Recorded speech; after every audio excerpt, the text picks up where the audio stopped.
നമ്മളുടെ സർവീസിന് കയറിയിട്ടുണ്ട് ഷൈനെ. അപ്പോൾ അതിൻ്റെ ബാക്ക് വീലൊക്കെ കഴിച്ച് നമ്മൾ നോക്കുന്ന സമയത്ത് അതിൻ്റെ വീൽ ബ്രേക്ക് ലൈനറൊക്കെ നമുക്ക് അഡ്ജസ്റ്റ് ചെയ്യേണ്ടത്. അപ്പോൾ ക്ലീൻ ചെയ്തിട്ട് അത്യാവശ്യം പൊടിയും കാര്യങ്ങളൊക്കെ ഉണ്ട്, അതൊന്ന് ക്ലീൻ ചെയ്ത് കയറ്റാം. പിന്നെ ഈ സൈഡിലേക്ക് വരുമ്പോഴത്തേക്ക് നമുക്ക് ചെയിനൊക്കെ തൽക്കാലം വലിച്ചിടാനുണ്ട്, വേറെ പ്രോബ്ലം ഒന്നുമില്ല. പിന്നെ എയർ ഫിൽറ്റർ മാറ്റുന്നുണ്ട് കേട്ടോ, എയർ ഫിൽറ്റർ അത്യാവശ്യം ഒഴുക്കായിട്ടുണ്ട്. അതേപോലെ എൻജിൻ ഓയിൽ മാറുന്നുണ്ട്. പിന്നെയെന്ന് പറഞ്ഞാൽ നമുക്ക് ഈ ഇതിനകത്തുനിന്ന് എൻജിൻ്റെ അവിടെ നിന്നൊരു സൗണ്ട് വേരിയേഷൻ ഉണ്ട്, അതാണ് മറ്റേ ഉള്ളിലത്തെ ചേഞ്ച് ചെയ്യണത്.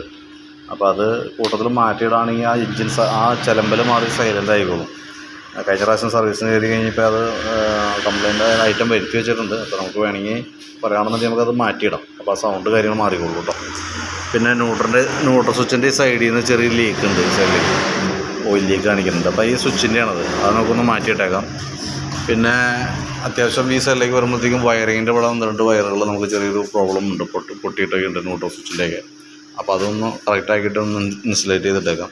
പിന്നെ ഫ്രണ്ട് ഡിസ്ക് ബ്രേക്കിൻ്റെ കേസ് ചെക്കപ്പ് പറഞ്ഞിട്ടുണ്ട്. എന്നാൽ പാഡ് കാര്യങ്ങളൊന്നും കുഴപ്പമൊന്നുമില്ല കേട്ടോ, അത്യാവശ്യം നമുക്ക് ഉപയോഗിക്കാനുണ്ട്.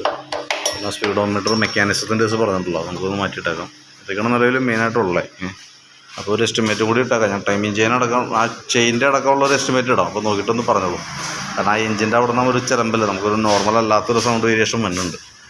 അപ്പോൾ അതും കൂടി ഉൾപ്പെടുത്തിയിട്ടൊരു എസ്റ്റിമേറ്റ് ഇടാം. അപ്പോൾ നോക്കിയിട്ടൊന്ന് റിപ്ലൈ ചെയ്തോളൂ കേട്ടോ.